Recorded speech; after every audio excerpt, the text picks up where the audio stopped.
Eto na. Sayang guys, sa piling pa natitira. Ayan po.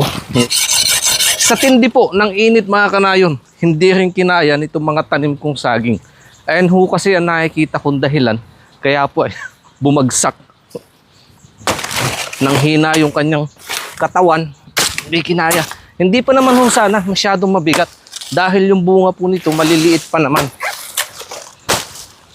Hindi pa siguro ito pwedeng gamitin sa chips o kaya laga. Pati yung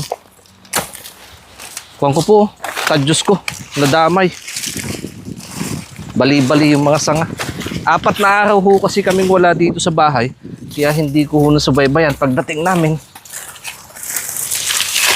eto na. Sayang, grabe. Laki pa naman po mga kanayon. Ang haba ng kanyang buwig. Yung lang talagang masyado pa ho siya manipis.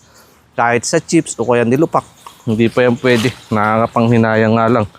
Medyo matagal-tagal na naman po ako maghihintay bago magkaroon ng puso. Itong dalawang natitira. Makikita niyo po yung kanyang puno. Naninilaw sa init. May patubig naman ho yung binaabahan ko. Pero hindi naging sapat.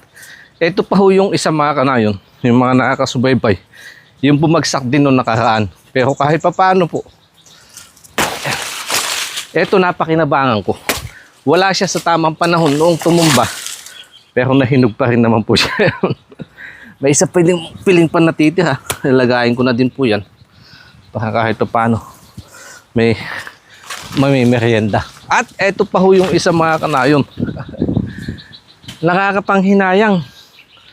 Pero kailangan ko na din siyang pabagsakin. Upang sa ganun hindi pa siya makipag-agawan sa nutrients nitong mga natitirang puno. Dahil yung kanyang bunga, ay papakita ko po sa inyo. Sa init nga, kumipis din, naluto. Wala na din ho itong chance na mahinog, na gumanda.